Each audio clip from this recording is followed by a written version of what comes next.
dabkani oo kacay xilli habeenimo ayaa waxa uu qabsaday goobo ganacsi oo ku yaala xaafadda Islii ee magaalada Nairobi oo ah xaafad ay ku badan yihiin dadka Soomaalida iyadoona dadka qasaaruhu soo gaaray ay yihiin dad Soomaali ah.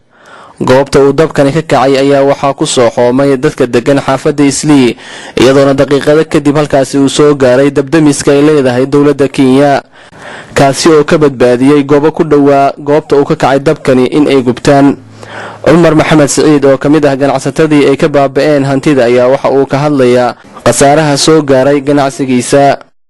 5 saac xilli ahayd ayaa dabku bilowday anigu ma garanayo dabku sida uu ku bilowday inuu koronto ku bilowday iyo in uu ka bilowday dab la ilaaway laakiin guriga ka soo horjeeda anoo jooga ayaa waxaan maqlay qaylada iyo buuqa waa soo baxay waxaan imid meeshaas oo oraleysay oo kaligeeda waxaan isku dayay inaan dabino waa suuroweyda inaan dabino dadku maadaama dad yar ahaa sidaas darteed xilli adigu hal saac qiyaasta ah ayaa waxa yimid dabkii oo soo gaaray halkan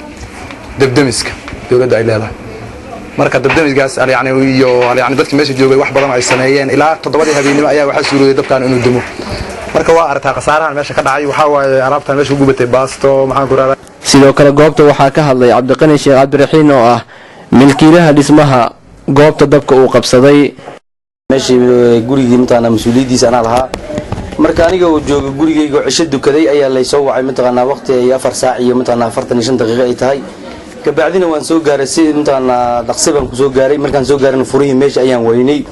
markaan furihii weynay telefoon baan u diray meesha wiilkana ka kiriyay maqaayada oo mas'uuliyad maadaama aan lahaa ka bacdina furihii markuu ila soo gaaray furtii aan dhahnaa mataqaana qiiq baan la gali weynay bahal yar oo mataqaana la yiraahdo dibdimis oo gacanta lagu qaatay baan la soo baxo guriga ii taalo mas'uuliyadda meesha mataqaana goobta uu dabka ka kacay ayaa waxa uu dhawaa kaalin shidaal taas oo halis u gashay inuu dabku soo gaaro waxaana sidoo kale u dhawaa goobtan uu dabka qabsaday hotelka Grand Royal oo isna ka badbaaday dabkaasi kaasi oo dabkan uu ka kacay dhismo ku yeelay dhabarka dambe ee hotelka.